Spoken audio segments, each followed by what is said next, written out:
یکی از چالش ها و دردسرهایی که گروه بزرگ از کاربران زبان فارسی با آن روبروان جمع بستن واژه‌هایی است که از زبان‌های دیگر وارد زبان فارسی شده، به ویژه واژه‌های زبان عربی که ما آنها را روزمره به کار میبریم، هم در داد و ستدهای فردی و گروهی و هم در محیط‌های علمی، فرهنگی، رسانه‌ای و مانند اینها. مانند این واژه‌ها: نظر، نظریه، اسم، فعل، حرف، وزیر، رئیس، قانون و مانند اینها.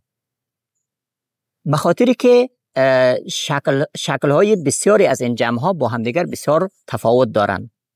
مانند واژه نظر که جمعش میشه نظرات و در برخی از کاربردها هم انظار.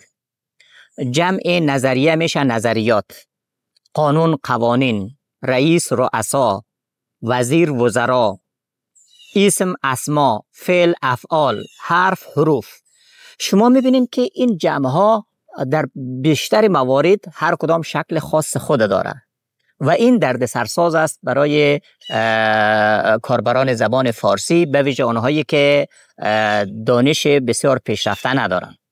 از این رو بسیاری از این کاربران از من پرسیدن که چطور میشه که ما این جمع‌ها را درست یاد بگیریم. من یک راه حل بسیار ساده و آسان را امروز در این گفتار با شما در میان میگذارم که کمک میکنه در بسیاری موارد این مشکل کاهش پیدا کنم.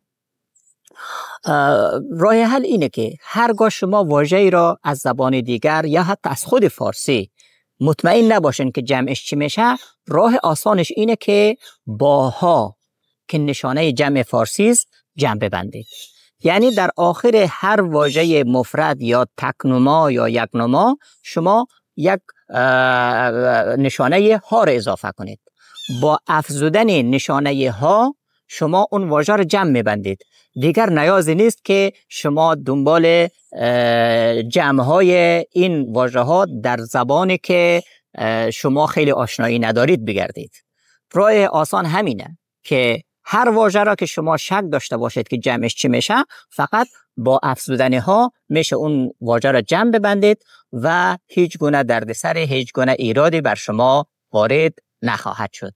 امیدوارم که این نکته به دردتان بخورم. اگر شما دیدگاهی دارید، پیشنهادی دارید، خیلی خوشحال میشم که اون را در بخش نظرها یا پیشنهادها و دیدگاهها با ما شریک بسازید تا در آینده با آنها بپردازیم و از آن خود ما هم بهره مند شویم. تا دیدار دیگر، بدرود.